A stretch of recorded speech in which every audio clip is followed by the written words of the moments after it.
Hello everyone, एक बार फिर से स्वागत है आपका अपने यूट्यूब चैनल साइंस गुरु रवि में। गाइज हम प्लांट मोर्फोलॉजी अर्थात पादप आकारिकी पढ़ रहे थे और इसके हम प्रीवियस ईयर के क्वेश्चन कर रहे थे जो आपसे 2016 से लेकर के 2023 तक रेलवे ग्रुप डी में, एनटीपीसी में, एएलपी टेक्नीशियन में, आरआरबी में, आरपीएफ में पूछे गए थे। वो सभी क्वेश्चन मैं आपको बहुत अच्छे से करवा रहा था। देखो भैया, चैप्टर का नाम है प्लांट मोर्फोलॉजी, ध्यान से समझना। प्लांट मोर्फोलॉजी, पादप आकारिकी। ठीक है भैया, इसकी 3 क्लास ऑलरेडी हो चुकी है, ये चौथी क्लास है, ये लेक्चर नंबर 4 है। और आप सभी को पता होगा कि प्लांट मोर्फोलॉजी क्या होता है, पादप आकारिकी क्या होती है। प्लांट के बाहरी भागों के बारे में अध्ययन हम विज्ञान की जिस शाखा में करते हैं, एक्चुअली में उस शाखा को कहा जाता है प्लांट मोर्फोलॉजी, पादप आकारिकी। प्लांट या अर्थात पादप के बाहरी भागों के बारे में अध्ययन हम विज्ञान की जिस शाखा में करते हैं उस शाखा को क्या कहा जाता है? उस शाखा को मेरे भाई प्लांट मोर्फोलॉजी अर्थात पादप आकारिकी कहा जाता है। अब पादप के बाहरी भाग कौन कौन से हैं? तो जड़ है, तना है, पत्ती है, फल है और फूल है। इन सभी के बारे में अध्ययन आप विज्ञान की जिस शाखा में करते हो उस शाखा को क्या कहा जाता है? प्लांट मोर्फोलॉजी अर्थात पादप आकारिकी कहा जाता है। इनमें से हम पढ़ रहे हैं पुष्प, जहां से रेलवे में सबसे ज्यादा क्वेश्चन पूछे जाते हैं। फ्लावर के बारे में हम पढ़ रहे थे। ऑलरेडी 3 क्लास हो चुकी है। जन शताब्दी एक्सप्रेस बैच में आपको नीचे लिंक डिस्क्रिप्शन मिल जाएगा, जन शताब्दी एक्सप्रेस बैच का। वहां पर जाकर आप भैया इसकी पिछली 3 क्लास देख सकते हो। इतनी बात क्लियर है। जो जो क्वेश्चन आपसे रेलवे में पूछे गए हैं वो सभी क्वेश्चन मैंने आपको पिछली 3 क्लासों में करवाए हैं। और पहले मैंने कॉन्सेप्ट क्लियर करवाया, उसके बाद में भैया क्वेश्चन करवाए हैं। आज भी मैं आपको पहले कॉन्सेप्ट करवाऊंगा, उसके बाद में हम क्वेश्चन हल करेंगे ताकि आपको कोई भी प्रॉब्लम ना आए। इतनी बात क्लियर है। आप सभी को पता है पुष्प जो होता है वो पादपों की मुख्य जनन इकाई होती है, यानी कि ये जनन में सहायक होता है। पुष्प होता है ना वो भैया, पुष्प जो होता है ना, ध्यान से समझना मेरी बातों को। जो पुष्प होता है, इस पुष्प के कितने भाग होते हैं? इस पुष्प के होते हैं मेरे भाई 4 भाग। पहला होता है कैलिक्स, या फिर इसे कहा जाता है सेपल। क्या कहा जाता है? कैलिक्स या सेपल कहा जाता है। हिंदी में कहा जाता है इसे बाह्य पुंज, बाह्य पुंज। दूसरा वाला जो भाग होता है वो होता है कोरोला या फिर पीटल्स या पीटल, जिसे हिंदी में कहा जाता है पंखुड़ियां। ठीक है। तीसरा जो भाग होता है वो पुष्प का नर भाग होगा, जिसे आप उमंग कह सकते हो। इसे कहा जाता है एंड्रोसियम। एंड्रोसियम क्या कहा जाता है? एंड्रोसियम या फिर स्टेमन कहा जाता है। इतनी बात क्लियर है। पुष्प का जो चौथा भाग होता है वो होता है जायांग, जिसे गाइनोसियम कहा जाता है, जिसे गाइनोसियम कहा जाता है या फिर पिस्टल कहा जाता है, या फिर इसे कार्पेल भी कहते हैं, याद रखना, कार्पेल। बोलो, इतनी बात क्लियर है। आपने फूल देखा होगा। फूल का जो सबसे बाहरी भाग होता है ना, जो हरे रंग का होता है, वो होता है भैया कैलिक्स या सेपल, से बाह्य पुंज भी कहते हैं। उसके अंदर पंखुड़ी होती है, पंखुड़ियों को कोरोला या पिटल के नाम से जाना जाता है। फिर पुष्प के अंदर एक तो होगा पुष्प का नर भाग और एक होगा पुष्प का मादा भाग। तो पुष्प का जो नर भाग होता है, पुष्प का जो नर भाग होता है वो तो होगा भैया पुमंग, एंड्रोसियम, स्टेमन। बायोलॉजी में नर को किस तरीके से लिखा जाता है? इस तरीके से लिखा जाता है। ठीक है। तो ये पुष्प का नर भाग है और ये पुष्प का मादा भाग है। इस तरीके से मादा को लिखते हैं ना भैया। तो ये पुष्प का नर मादा भाग है और ये पुष्प का ऊपर वाला नर भाग है। इतनी बात क्लियर है। लास्ट क्लास में मैंने यहाँ से बहुत अच्छे से क्वेश्चन बताया था आपको कि किस तरीके से आपके एग्जाम में क्वेश्चन पूछे जाते हैं, किस तरीके से नहीं पूछे जाते हैं। मैंने पुष्प का जो नर भाग होता है पुमंग, एंड्रोसियम या स्टेमन, इसकी संरचना भी आपको बताई थी। एक बार और बता देता हूँ कि ये पुष्प का जो नर भाग होता है ना भैया, जिसे आप एंड्रोसियम कहते हो, इस एंड्रोसियम की संरचना होती है भैया कुछ इस तरीके से।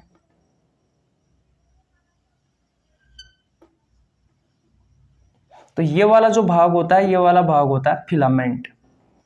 जिसे आप तंतु कहते हो। अगर आप पिछली लगातार 3 क्लासों से हमारे साथ है तो आपको बहुत अच्छे से समझ में आ रहा होगा। ये वाला जो भाग होता है ये होता है एंथर। इस एंथर को हिंदी में कहा जाता है परागकोश, और इसके अंदर सफेद रंग का एक पाउडर भरा रहता है जिसे कहा जाता है पोलिन ग्रेन। ये दाने नुमा होता है, याद रखना। हिंदी में कहा जाता है परागकण। तो ये तो संरचना है भैया पुष्प के नर भाग की, या नर जनन भाग होता है ये वाला, या नर जनन अंग होता है, आप ये भी कह सकते हो। और पुष्प का जो मादा भाग होता है जिसे गाइनोसियम कहा जाता है, जिसे गाइनोसियम कहा जाता है, यानी कि जो मादा जनन अंग होता है उसकी संरचना कैसे होती है, तो मैंने आपको लास्ट क्लास में बताया था भैया, कुछ इस तरीके से होती है इसकी संरचना।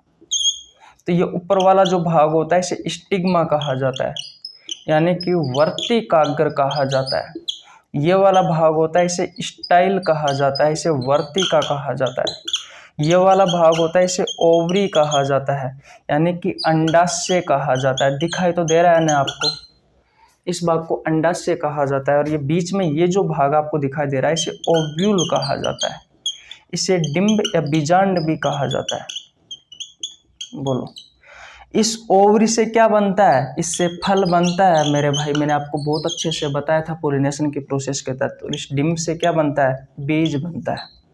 और इस ओवरी के चारों ओर ओवरी वॉल होती है, अंडाशय भित्ति होती है जिससे छिलके का निर्माण होता है। ये सारी चीजें मैं आपको पहले बता के आ चुका। बोलो, यहाँ तक किसी को कोई प्रॉब्लम?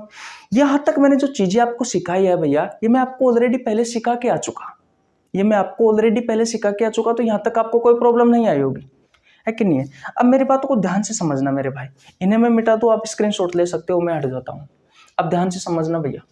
देखो, आज एक नए कॉन्सेप्ट पर आधारित हम क्वेश्चन करेंगे, और वो कॉन्सेप्ट क्या है आपको वो समझना है भाई। वो कॉन्सेप्ट क्या है आपको वो समझना है भाई। कॉन्सेप्ट क्या है आपको वो समझना है। यहां तक बात क्लियर है? किसी को कोई प्रॉब्लम यहां तक? बिल्कुल भी नहीं होनी चाहिए। ये 4 भाग तो आपको बहुत अच्छे से याद हो गए होंगे आपके पुष्प के। अब ध्यान से समझना, जो आपको पुष्प होता है ना, ये 2 प्रकार का होता है। कितने प्रकार का होता है? 2 प्रकार का होता है। ध्यान से समझना, ध्यान से नहीं समझा तो कहीं ना कहीं रह जाओगे पीछे। चलो मैं इनको मिटा ही देता हूं, अच्छे से ही समझते हैं। इनको मिटा दूं मैं? ओके भैया। पुष्प जो होता है वो कितने प्रकार का होता है? आपका पुष्प जो होता है वो 2 प्रकार का होता है। आपका जो पुष्प होता है वो पुष्प कितने प्रकार का होता है? पुष्प 2 प्रकार का होता है।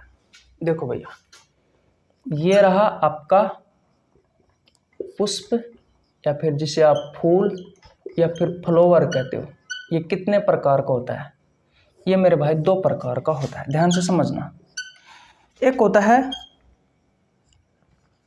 यूनिसेक्सुअल फ्लावर, और एक होता है बाइसेक्सुअल फ्लावर। इस यूनिसेक्सुअल फ्लावर को कहा जाता है एक लैंगिक पुष्प, या फिर एक लिंगी कहा जाता है, या फिर एक लिंगी पुष्प कहा जाता है इसे। अभी बताऊंगा कि एक्चुअली में होता क्या है ये एक लिंगी। ये जो बाइसेक्सुअल फ्लावर होता है इसे कहा जाता है द्विलिंगी पुष्प, या फिर द्विलैंगिक पुष्प कहा जाता है।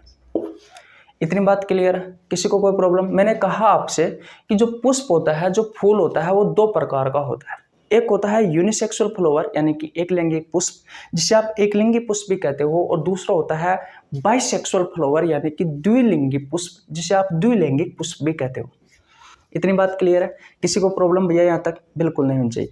अब ध्यान से समझना, अगर कोई पुष्प है, अब भैया पुष्प है तो उसमें तो भैया आपको पता है बाह्य भाग भी होगा, जिसे आप कैलिक्स या सेपल कहते हो, यानी कि बाह्य पुंज भी होगा किसी पुष्प का, है कि नहीं है? तो पुष्प में बाह्य पुंज वाला भाग होगा और पंखुड़ियां होगी। उसके अलावा अब पुष्प में एक नर भाग होता है, एक मादा भाग होता है। तो इस पुष्प के नर भाग और मादा भाग के आधार पर ही भैया पुष्पों को 2 भागों में बांटा गया है।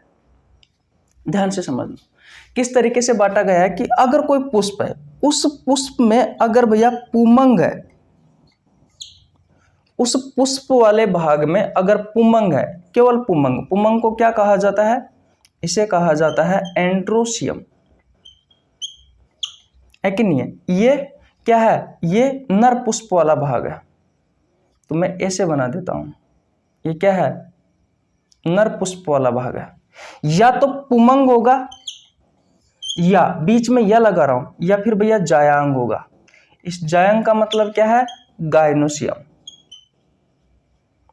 सब कुछ समझ में आ जाएगा, अब ध्यान से समझना मेरी बातों को। ये मैंने मादा पुष्प का चिन्ह लगा दिया।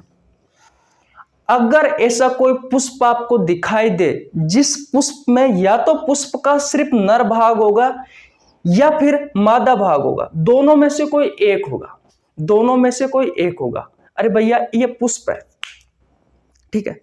अब मेरे पास एक ये नर पुष्प है और एक ये मादा पुष्प है कि नहीं है? अब ये एक पुष्प है पूरा। अब इस पुष्प पर या तो भैया नर भाग हो सकता है या फिर मादा भाग हो सकता है, दोनों में से कोई अगर एक है तो भैया वो कहलाएगा यूनिसेक्सुअल फ्लावर, यानी कि एक लैंगिक पुष्प या एक लिंगी पुष्प।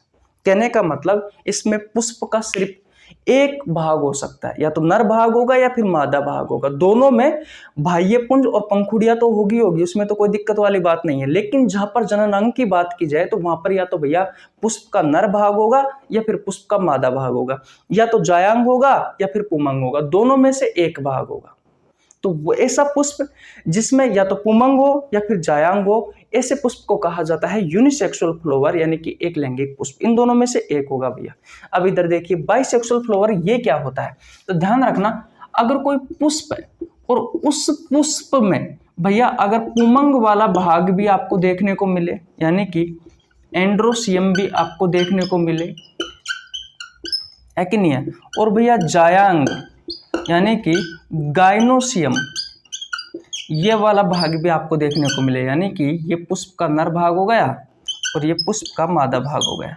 यानी कि किसी पुष्प पर आपको नर भाग और मादा भाग दोनों दिखाई दे, किसी पुष्प पर अगर आपको पुष्प का नर भाग और मादा भाग दोनों दिखाई दे तो ऐसे पुष्प को कहा जाता है बाइसेक्सुअल फ्लावर, द्विलिंगी पुष्प या द्विलैंगिक पुष्प। और अगर किसी पुष्प में आपको या तो पुष्प का नर भाग दिखाई दे या फिर मादा भाग दिखाई दे, दोनों में से एक भाग दिखाई दे, वो नर भाग भी हो सकता है वो मादा भाग भी हो सकता है, वो होता है यूनिसेक्सुअल फ्लावर, एक लैंगिक पुष्प या एक लिंगी पुष्प।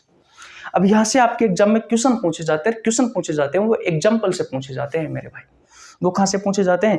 एग्जाम्पल से पूछे जाते हैं। ध्यान से समझना, यूनिसेक्सुअल जो फ्लावर होता है इसके एग्जाम्पल में यहाँ पे लिख रहा हूं। पहला है पपीता, इंपॉर्टेंट है ये उदाहरण। दूसरा है भैया खीरा, ये भी इंपॉर्टेंट है। तीसरा है भैया तरबूज, ये भी इंपॉर्टेंट है। चौथा है भैया नारियल, ये भी इंपॉर्टेंट है। और पांचवा है भैया मक्का, ये भी इंपॉर्टेंट है।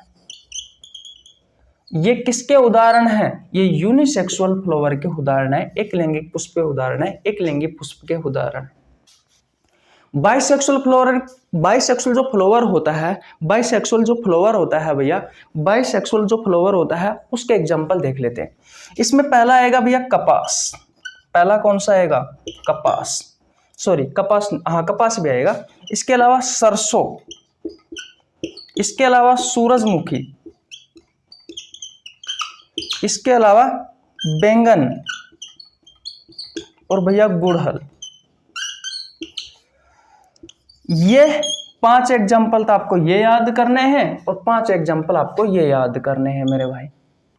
तो ये सभी कपास, सरसों, सूरजमुखी, बैंगन और गुड़हल, इनका जो पुष्प होता है ना वो बाइसेक्सुअल फ्लावर होता है, द्विलिंगी पुष्प होता है, द्विलैंगिक पुष्प होता है। यानी कि इनके ऐसे पुष्प होते हैं जिस पर भैया पुष्प का नर भाग भी उपस्थित होता है और मादा भाग भी उपस्थित होता है।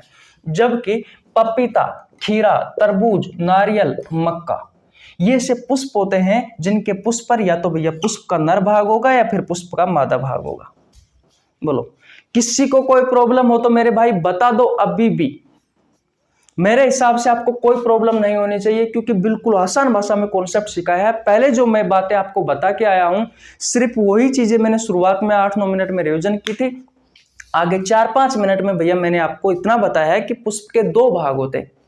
अगर किसी पुष्प पर नर और मादा दोनों भाग है तो ऐसे पुष्प को कहा जाता है बाइसेक्सुअल फ्लावर, द्विलिंगी पुष्प या द्विलैंगिक पुष्प। इसमें पुष्प का नर भाग भी होगा, मादा भाग भी होगा। इससे पुष्प कौन कौन से हैं? तो भैया कपास का पुष्प है, सरसों का पुष्प है, सूरजमुखी का पुष्प है, बैंगन का पुष्प है, गुड़हल का पुष्प है। और कुछ ऐसे पुष्प होते हैं जिस पर भैया या तो पुष्प का नर भाग उपस्थित होगा या फिर मादा भाग होगा, दोनों में से एक पाया जाता है, साथ साथ में दोनों नहीं पाए जाते।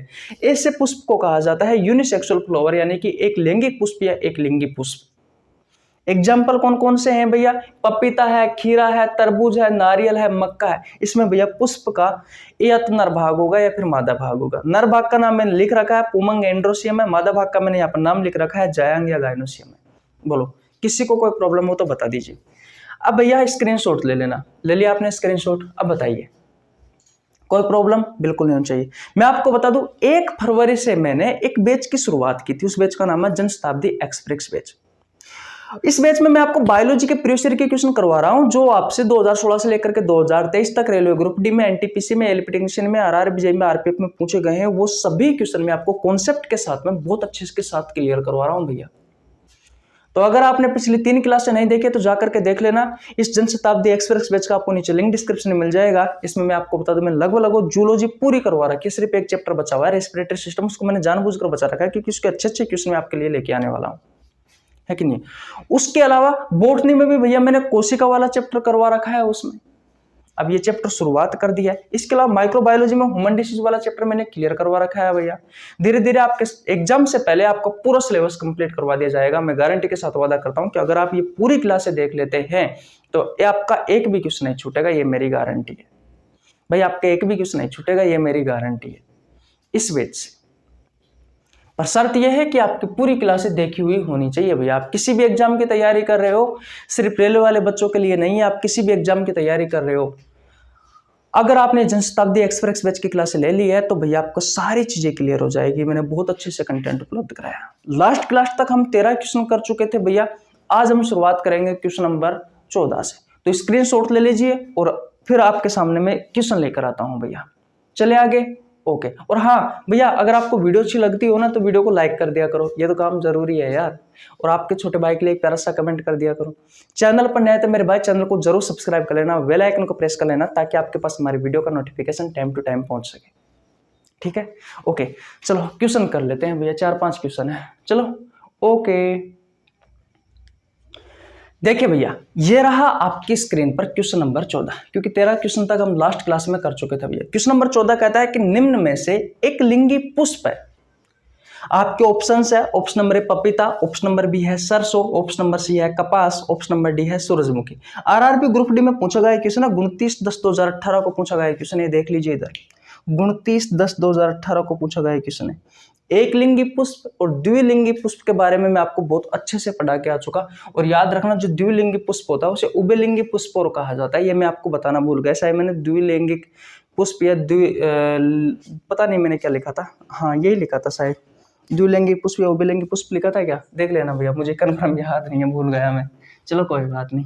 देखो, एक लैंगिक जो पुष्प होता है ना, मैं आपको दोबारा से याद करवा देता हूँ।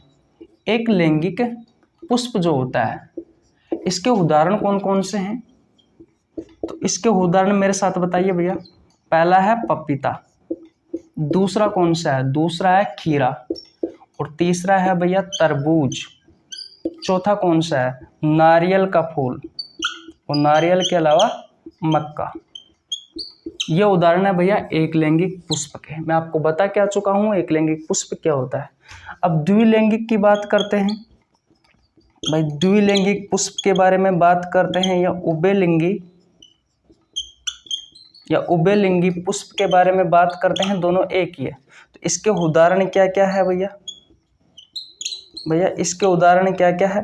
तो इसके उदाहरण है भैया कपास, सरसों इंपॉर्टेंट है, कपास, सरसों, सूरजमुखी,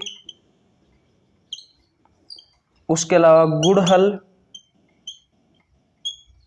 गुड़हल का फूल देखा है कभी आपने? वो द्विलिंगिक पुष्प होता है, उभयलिंगी पुष्प होता है, गुड़हल। और इसके अलावा भैया बैंगन।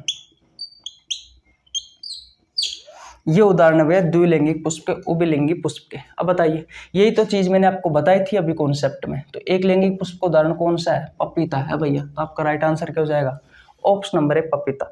ये आपका आरआरबी ग्रुप डी का 19/10/2018 के क्वेश्चन क्लियर हो गया। ये छोटे से कॉन्सेप्ट पर आधारित क्वेश्चन थे भैया, इनको रट लेना। ये 10 नाम है, कुछ भी नहीं है।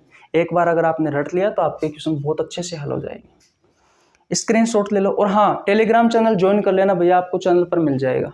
ठीक है, उसमें मैंने कोशिका वाले चैप्टर के पीडीएफ डाल दिए 133 क्वेश्चन की। आप कोई सा भी टेस्ट दे लेना, किसी भी बुक के क्वेश्चन सोल्व कर लेना।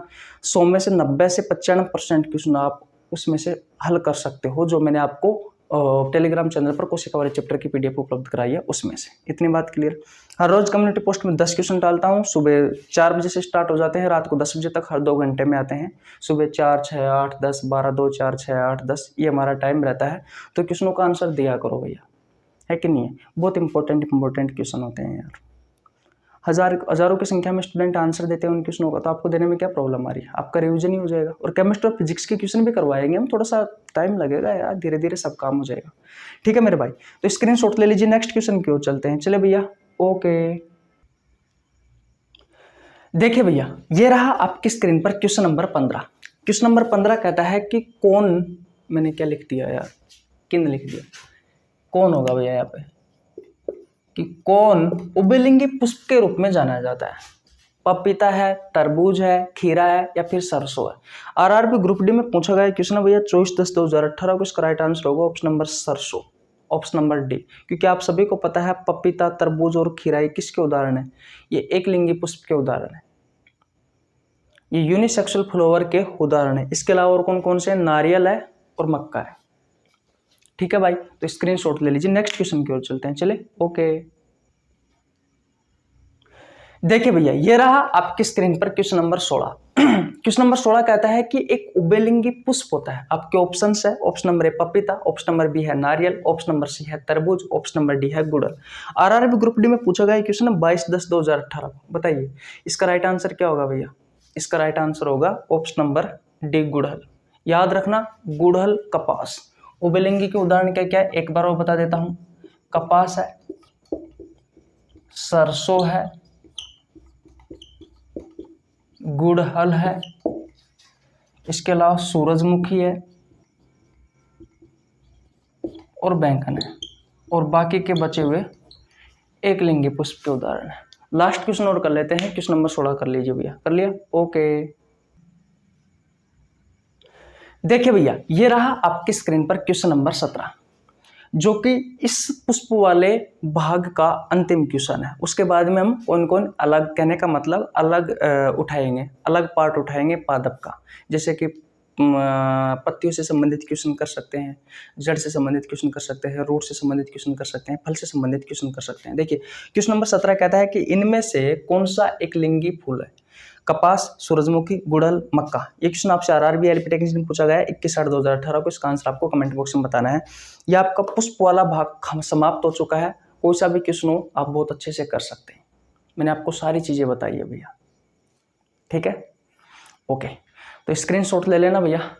मिलते हैं नेक्स्ट वीडियो में, तब तक के लिए जय हिंद, जय भारत, राम राम, बाय बाय।